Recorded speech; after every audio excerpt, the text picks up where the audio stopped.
Hello, and welcome to Greet the Week. I'm Mona Duncan, and with my co-host, Jan Moray. We have some people watching live, so thanks for y'all being here. It's always good to see your smiling faces. And those of you that are watching later, we really appreciate you. So our topic for today is standing up for what you believe. And Jan came up with this one to discuss. And she says, standing up for what you believe can be difficult, at least initially. At first, you may feel uncomfortable and uncertain about how people will respond to your boldness. By utilizing concepts of choice theory, there are ways to think about the potential benefits and what would be the failure in not speaking up. So, Jan, you have some personal things to kind of walk around or give us an example of that you've experienced and overcome?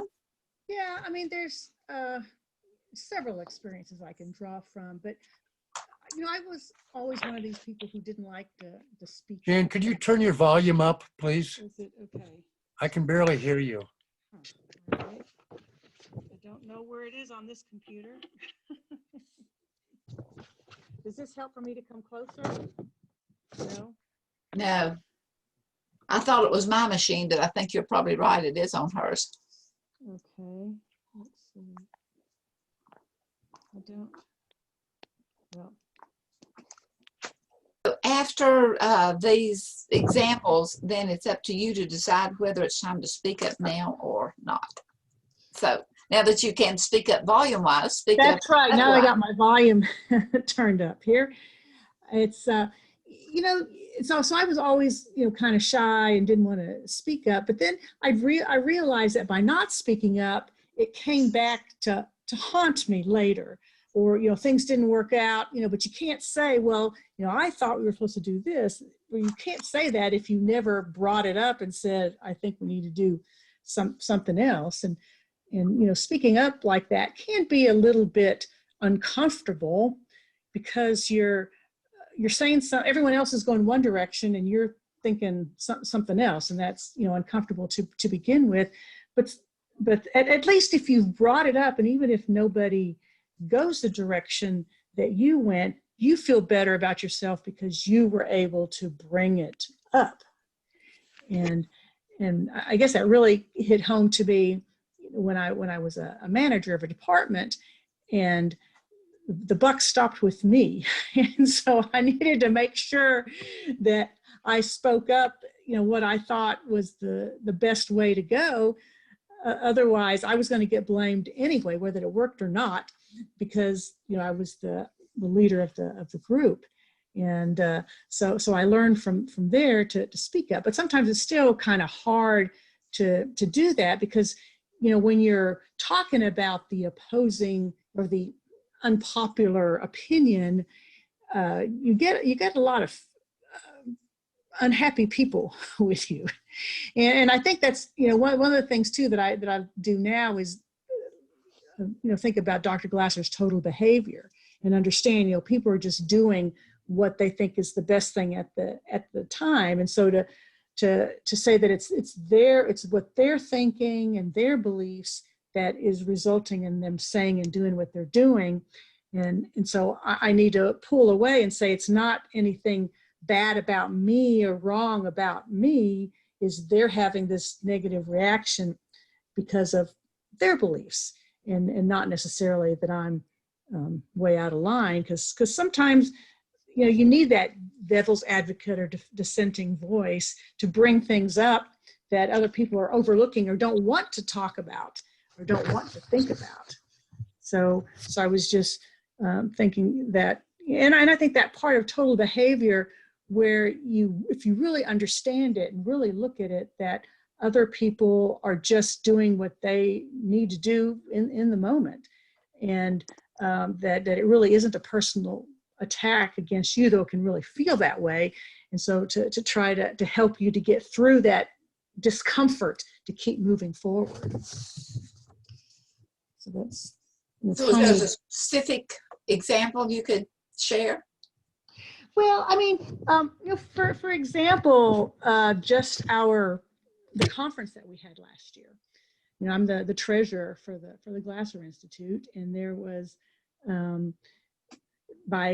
after the early bird period ended, we didn't have that many people sign up, and it was less than 50% of the number of people we needed. And I really felt uncomfortable about that. But people wanted the conference to happen, and at that time I did not speak up. Okay, that's an example that I did not speak up, but I really felt uncomfortable about that, and had some thoughts about, well, maybe we ought to cancel, but it's like, oh my God, we can't cancel because then I'm going to get the wrath of all the people who want to have it. But it turned out that we did not get the attendance that we needed in order to make money at it. But I couldn't. So the deficit. Yeah. But Money-wise, anyway. That's right. I mean, people enjoyed it and stuff, but it really put us in a bad situation because of that. And I felt really bad about it because I hadn't spoken up earlier. I couldn't say, well, I told you so. Not that I would have said that, but I felt like I could have done something to prevent that from happening. So I took a little bit of responsibility for it. Because that would have been a real tough stance for me to have, and I probably would have been overruled, but at least I would have felt better about the situation had I spoken up at the time instead of just allowing it to happen. And so, you know, we get into those kinds of situations quite, you know, every once in a while, you know, where there's something that we think we should have said something, but we didn't, and we're reluctant to say something. So, so it's just learning to get through that discomfort.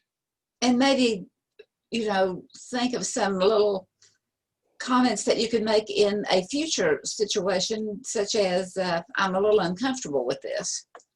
Yeah. Which is not really being against it. It's just letting your internal knowing be known earlier. Right. My concerns.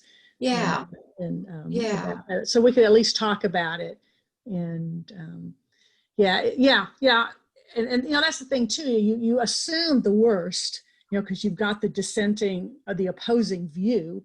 And so you assume the worst, that you're going to get attacked, but it's possible other people had that concern as well.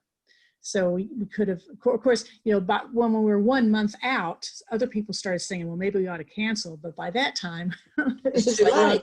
It's too late. There's no time to get your money. You can't get your money back at that point. Okay, so you're talking about speaking up before it gets to that where you cross the Rubicon. That's where right. It's too late to go back.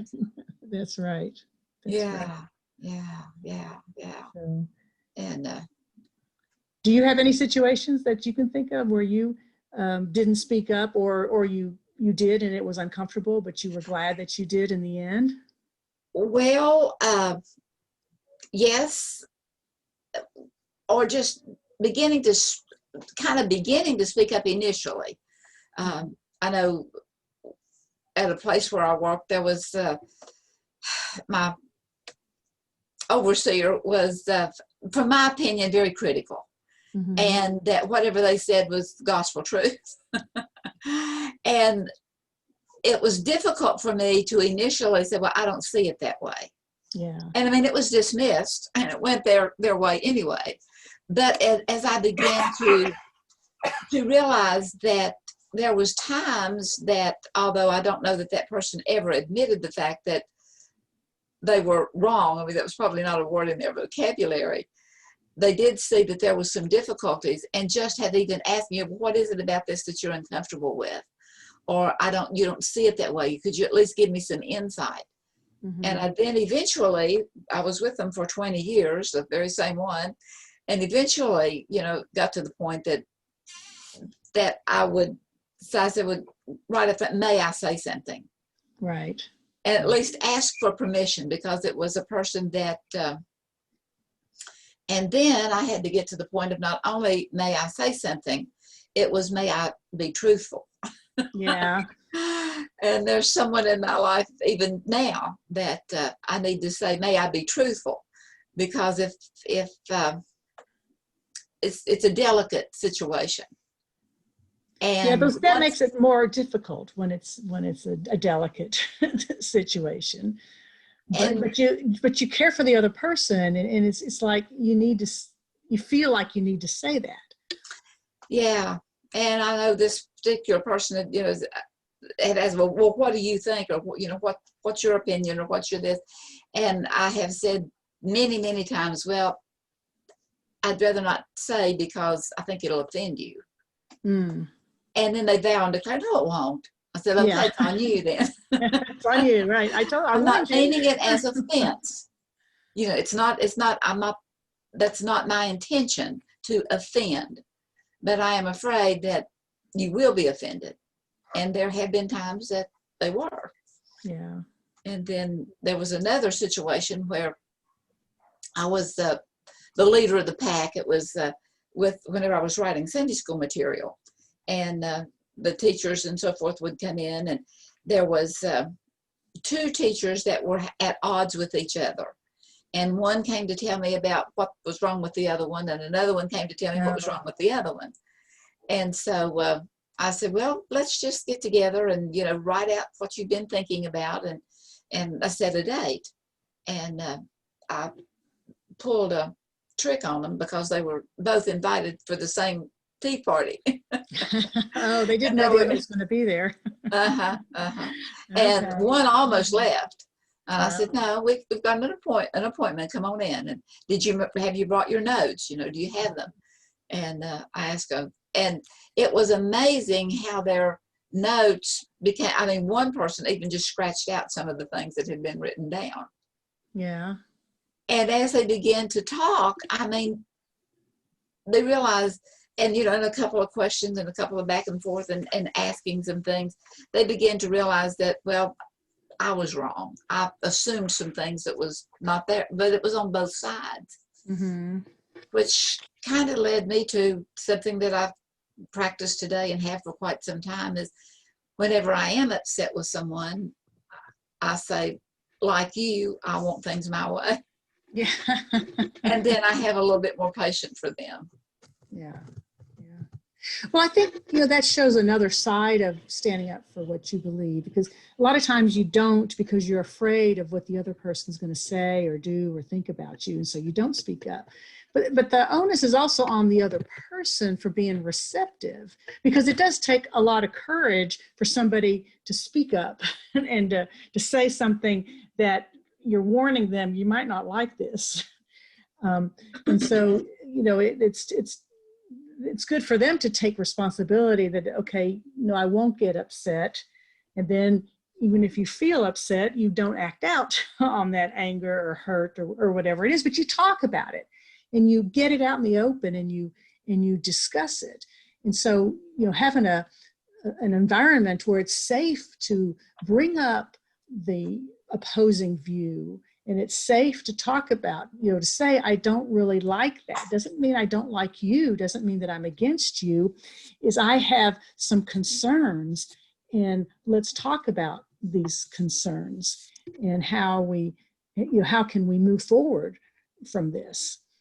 And so I think and then the other thing I was going to say, what you were talking about, your boss started to think more highly of you and to respect you more. And I think if you do speak up and you do say in a good way, in a respectful way, that you do it does help people to look up to you and to appreciate your honesty and your willingness to take the tough road and to say things that are not popular. Yeah. I think I've mentioned this before, that right when I had been working there not too terribly long, and I don't know what the issue was, but she came bursting in the classroom, and I had 30 people there plus, and she just came right up to me and was right in my face, and I just put my hand up and I said, let's go in the hall. Yeah. And then I walked, she didn't lead the way. I walked out into the hall and she came with me, and I don't even remember the issue from then on. It's just that I was not treated that way ever again. Right. Right. Yeah. Because you have to stand up for yourself. And whether I was right or wrong, and I don't, like I said, I don't even remember the issue now. I just remember that initial. And whenever I came back in, I think one of the guys had the courage to say, "Well, are you still our teacher?" No, I said, "We're not discussing that." You'll find out in the next class if I'm here or not. Right. If I'm here, and then the answer's no. Right. But we did a project with some friends, and in the cleanup, you get excited when it's the decorating or the putting out or the organizing. Oh, right. When it's the cleanup, it's a whole different thing. And some of the workers didn't have, from my point of view, didn't have good attitude, Yeah. And I wanted so bad to just really say something ugly. And I just kept thinking, I know better than this. If you don't like something, you don't like it. Anyway, I just changed my mind about I changed my mind about what I was thinking about that negative attitude person. Mm-hmm. And was able then to speak to them a little bit kinder, and I went over and I said, this is kind of hard here. Why don't you go over here and do, would you like to go over here and do, and put those things up? And they did. And not that the sun came out or anything, but they felt a little better. What was better for me, because I began to, the rising irritant began to waver. Yeah, I mean, I think you need to try to take the other person's view of things and try to understand where they're coming from as well. I mean, you need to get a job done, but going around and forcing people to do it, not everybody sees that they need to get this job done, that it's not as important to do, but to try to say it in a way that you understand that they're not real happy about it, but you still need some people to help out with what you're doing. Yeah. And then in the ones that, so, well, why don't you do it this way? Or why don't you do it that way? And it's to be willing from your own point of view to maybe think about it and consider it. Yeah. I find that a lot of times it's just let them do that, unless you absolutely have to have it done a certain way, that you gain a lot more by saying, okay, that sounds like a good idea. Go ahead and do it your way. So at least they feel like they've got some control over the situation and they have some say in how things are done. Because I know for me, putting things away, I've got a very definite idea of how I want things to be put away. And so, but I know better than to force everybody to do things my way, because you find a lot of resistance doing that. Whereas if you allow them to have some sense of control over what they're doing, will help in a situation like that. Right. Well, I guess I didn't. I knew I think I knew what I was talking about, but I didn't say it the way it came. I mean, I didn't present it in a way. When they're asking me, why do you do it that way? Mm-hmm. And they're giving all of these inputs as to how to do it my way. I'm not going to say, okay, you get in here and do it your way. Yeah. Well, why do you do it that way? Why do you do it that way? And if it's a legitimate question, you can tell in those whys when they're legitimate questions as to what is the reasoning, what is the sanity behind that, what's the insanity behind that, as opposed to just a way of kind of coming across as you don't know what you're doing. Yeah. And how do you deal with being ignored?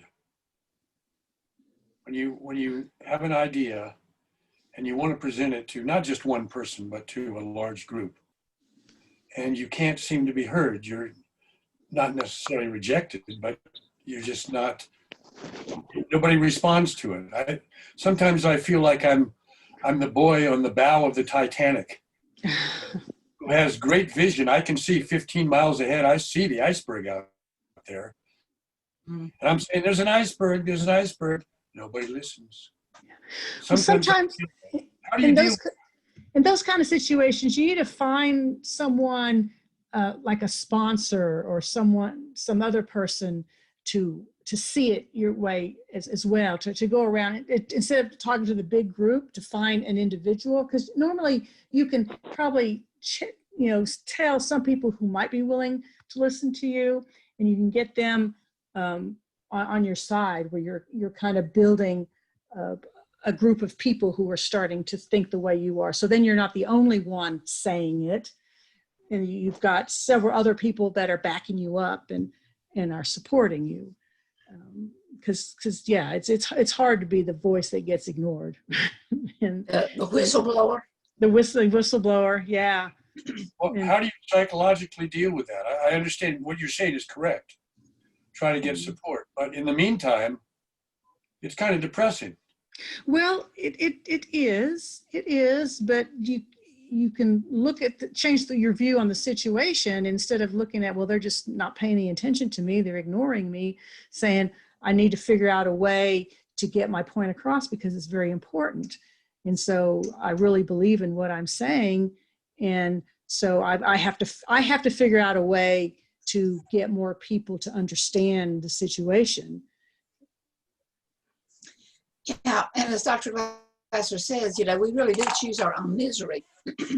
And just like that, I was talking about a few minutes ago, that some of the worker bees that was in the cleanup was choosing misery. And then I was choosing misery because of their misery. Right. And all of a sudden I thought, you know what? I don't have to choose being miserable because they are miserable. And that's really empowering. It is really empowering, because then it's not putting on a mask to try to not be who you are. It's realizing that just because they have a rotten attitude about something doesn't mean I have to have a rotten attitude about their rotten attitude. Right. And maybe if you are the person that's up on the mask and you can see the iceberg X amount of miles ahead, but no one will listen to you. Maybe it's taking the women and the children, or those that are more helpless, and getting out of there and not keeping yourself in a position of danger. That would certainly attract attention if you were starting to take the lifeboats down and saying, okay, those of you who won't believe me, let's get in the lifeboats, because like with the Titanic, there weren't enough lifeboats for everybody on the ship. It's not really a realistic option. Exactly. And there may be more people coming over to help take those lifeboats down than you'd realize, because you haven't spoken to everyone. And once they begin to see some action taking place as opposed to just verbiage, then it can make a difference. Yeah, because when you realize that people aren't paying attention to you, you have to do something different. Because so many times logic, even though you've got everything to back up what you're saying, it does not change people's minds. You would think that it would, but it doesn't, especially if emotions are running high. It doesn't change people's opinions. And so, yeah, I think that's right. You take care of yourself. You say, I've tried. I've done what I could. Let me see if there's some other people who want to come my way and do this other thing, and then see if maybe you can attract some attention that way. And it's always bearing in mind that there are no absolutes. I mean, we may not do that right. Right. We may be wrong. We may be wrong. But we're free to choose how we respond to it. I mean, if people don't think the iceberg's that big a deal, they can choose to stay behind. That's their prerogative, but you don't keep me behind. I'm going to get out of here. I'm going to do something, and I'm going to take as many people with me. But this thing that everybody has to do it because somebody, you know, declare that it had to be done is, it's demoralizing sometimes. And it's that there may be more support than you realize there's support. And I just think of the fact that when you look at, there's so many good ideas that went awry that turned out to not be such a good idea. I mean, it may have been somewhat successful, but not. I'm thinking of the Manhattan Project, and you know, I mean, it helped to end a war, but at the same time, look how many people were destroyed and hurt, and all the things that happened because of that, and the ramifications. And the bottom line is, they, meaning us today, can't do it without those that was before us, even though they're long gone. And what we're doing today needs the completion. What we're doing today, it won't be complete without those that are still to come on board and be a part of. That we need one generation to another. We need them. And, you know, we just, 9/11, September 11, and there was an article in the paper that a Baylor student who is now a firefighter was a Baylor student at 9/11. And he got a group of people together that wanted to join him, and some that joined him once he got there. In Waco, in Cameron Park, we have Jacob's Ladder, which is from one high point down to another, and it's very rocky and craggy, and it's very difficult to climb. I mean, it's actual steps, and some are this wide and some are this wide, and it's very difficult to climb, going up and down. And in solidarity of the people that did work in New York City on the actual 9/11, he went up and down 25 times. Oh my God. And other people, there was 2 or 3 that actually went with him to do that. Yeah. And I mean, if you went up one trip, you would think that's enough. I did it. Yeah. I've got to take you there when you come to Waco. You'll let you climb it. Yeah. And anyway, but there was a lot of hiking people sticks there with me. that once they knew what he was doing, in solidarity, they went, and in an appreciation, and thinking of those that, you know, just what, not only the whole country, but those particularly that were there. Yeah. And sometimes after the fact is better than never. At least emotionally. Yeah. Yeah. Yeah. And to help settle. And so since we choose our misery, I guess it's recognizing when we are choosing our misery. Yeah. And knowing deep down inside that we can do something about it. Right. And even if everybody does ignore us, that we know that we did what we had to do. We made that effort to let people know that there was a problem. And then I think the actions and taking action on it. Some may know and appreciate it, and some may never know and appreciate it, and some right. because something happened. Right. So, well, stand up for what you believe. So if you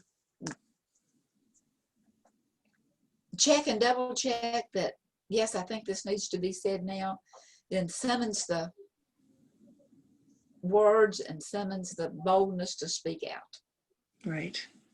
Suit up and show up, and speak up, and sometimes shut up. So, sometimes. Thanks for being with us. And bye-bye. bye-bye.